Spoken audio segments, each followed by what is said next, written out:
So moving on to the second part, I would say, where we're going to handle the data, do exploratory data analysis on it, and maybe feature engineering also.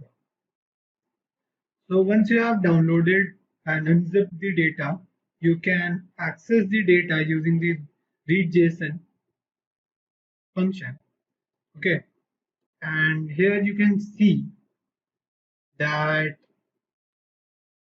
using the head function, I'm calling the first 5 data points of my data set, and it has business ID, name, address, city, state, postal code, latitude, longitude, stars, and many more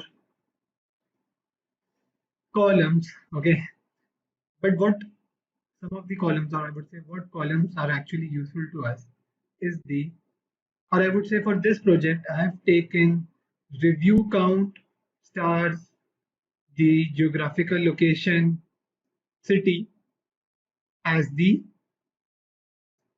important columns that I'm going to use on the basis of which I'm going to do the recommendation. So you can see that attributes, categories, and hours. These three columns actually have dictionaries as values also.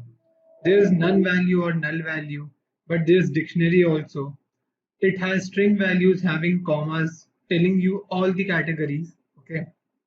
Then it has, again, ours has none values, dictionary values telling you that on Monday it's open from 9 to 12, Tuesday it's open till 9 to 12, then Wednesday, and so on for each of these restaurants. Now, again, you can see that not all of them are restaurants. See, the first data point has the name Arizona Baltimore Golf Club. Yeah, Golf Club. Again, this is not a restaurant. It might have a restaurant, but again, we are just recommending people for a restaurant. Like if a user asks me to recommend them some restaurant, I won't say that, yeah, I'm going to recommend you a golf course that has a restaurant, and maybe it won't be even free for people who are not playing golf there. So that is kind of useless. So first thing what we are going to do is filter out only those, or I would say filter out all of those shops, restaurants, mall, etc. that don't have any restaurants in it, okay, or are not even a restaurant itself. So another thing to specify is that this data is for Northern American states, okay, and you can see using the shape, it has 192,000 data points with 14 columns, and again you can see here that the first thing I'm doing is checking out if each, I would say, each shop, not a very good description to be given to golf club, but let's say this variable, yeah, doesn't have restaurant in its categories column. So you can see that this is a string. So if I'm looking at, okay, I'm again typecasting it and looking for restaurants in it. If it has restaurants just like it has here, then I'm going to include this in my filtered out in, or I would say into the restaurant data set. Since it doesn't have restaurants in it categories, then I'm going to remove this. So for each and every data point, I'm going to search, and only those who have restaurant added as its category will be taken. So you can see that I have inputted a new column that is restaurants and put it as true for all those that have restaurants as its category. You can see true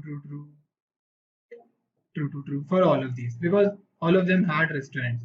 You can see restaurant here, restaurant here, restaurant here, restaurant here, restaurant here. Yeah. So now we have only those. Basically, we only have restaurants now. No golf club, no malls, no shopping complexes, etc. You can see that it has the dimensions have reduced quite much, meaning a lot of data has been filtered out and we have only 59,000 data points with us. Now using matplotlib, and we are going to look for the counts for each and every star or rating. Okay, the rating is ranged from 5 to 1, and you can see that most of the ratings are, yeah, 3.5 and 4.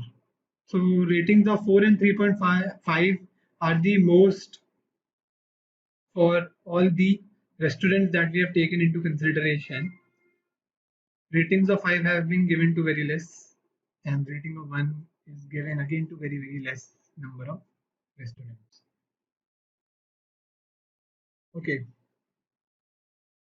now I did specify that Plotly is better, or I would say more robust version of Matplotlib, but that doesn't mean that I'm going to, just shut out Matplotlib or push it out. For static visualizations, of course, I'm going to use Matplotlib because Plotly, Plotly might be more interactive, might be more appealing to the eyes, but it also can takes a lot of processing power. Okay, so next you can see that I'm using the sort values function on my data frame. So here we can see that we are using sort value function with which we are sorting the data frame on the basis of the parameters that are sent in the by parameter. You can see the by parameter here, and the, I would say, the bases are on review count and stars. First it checks for review count, then it checks for stars, and then it takes the weighted average for both and then gives the output of it. So it takes two columns that are review counts and the stars to sort the data frame, and by setting the ascending is equal to false, we have sorted the data frame in descending order. So here the next parameter is ascending is equal to false, and by which what I'm asking is to sort this data frame in descending order, meaning the highest rating and the highest review count is to be shown first, then the second, then the third least, fourth least, and so on.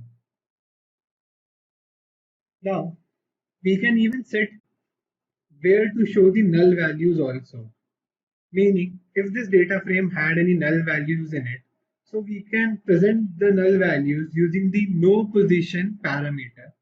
So if I give an input of no position is equal to last or is equal to first, then it would mean that all the null values for review counts and stars would be shown either at the first or at the last.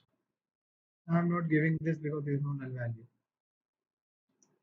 And now here I'm just only taking the first 20 values and inputting that into the top restaurants variable. So all the restaurants that I filtered out, I'm taking the top 20 restaurants on the basis of review counts and stars, and now setting that up into the top restaurants parameter. Now using that top restaurants, I'm building an graph to show, here you can see the ratings for each of them, and going downwards is the and decrease of review counts, meaning Mon Abi Gabi is, if this is what it is spelled and pronounced, then here you can see this having the most review counts. Okay, so that is placed first, and for that, what is the rating for it? You can see that is 4. Here it is showing it is going even more than 4, maybe it would be 4.5 or 5, whatever. But This is what it is given. Now, this is the part where I'm going to use Plotly. Okay, but from here, before moving forward, let's understand how to use Mapbox map with Plotly. So, to make this Mapbox map with Plotly, you will have to make a Mapbox account. Now, again, before moving forward, I would ask you to set up your own Mapbox account, and I'm going to show you how to do that, which would be again in the next section.